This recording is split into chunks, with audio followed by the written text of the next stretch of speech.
Seguimos aqui no Salão da Motocicleta, na Fiergues, e agora estamos aqui no stand da Max Representações. O Marcelo Tabarkiewicz vai contar um pouquinho para nós. Ele representa 3 produtos que auxiliam o melhor desempenho de uma moto. Marcelo, primeiramente, boa tarde. Eu queria que tu falasse um pouquinho dos teus produtos. São 3, né? Boa tarde, meu nome é Marcelo, sou representante de 3 fábricas aqui no Rio Grande do Sul, e a qual a minha empresa é a Max Representações. Estamos aqui neste evento aqui, participando, e um evento que está crescendo a cada ano. E eu gostaria de falar um pouco da Sievert, né? É uma indústria gaúcha que existe há 28 anos no mercado de motopeças. É uma empresa que trabalha com peças de precisão, né? Trabalha com amortecedores, pedais de partidas, tubo interno e também com baterias.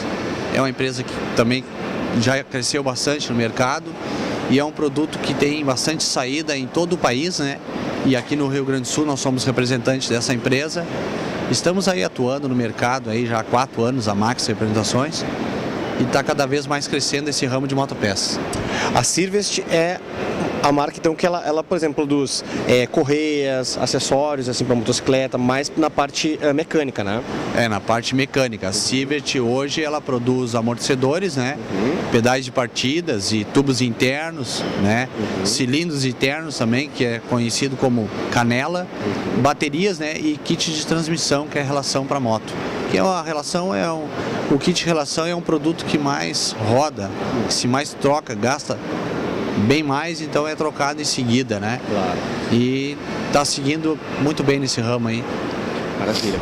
Tu também representa a Pros, né? Exatamente. A Pros são baús da Pros. É uma empresa de São Paulo, essa empresa, essa fábrica. Ele injeta esses baús, né?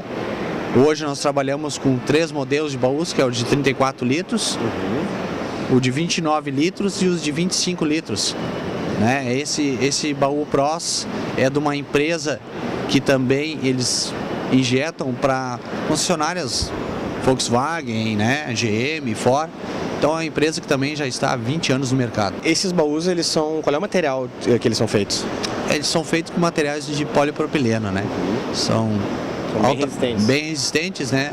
É um produto que já está bem conhecido no mercado e vem inovando. Agora já estamos lançando o de 41 litros, que é um produto também que logo vai estar aí no mercado. Vai estar no salão já de 2 rodas em São Paulo esse produto aí da Pros 41 litros.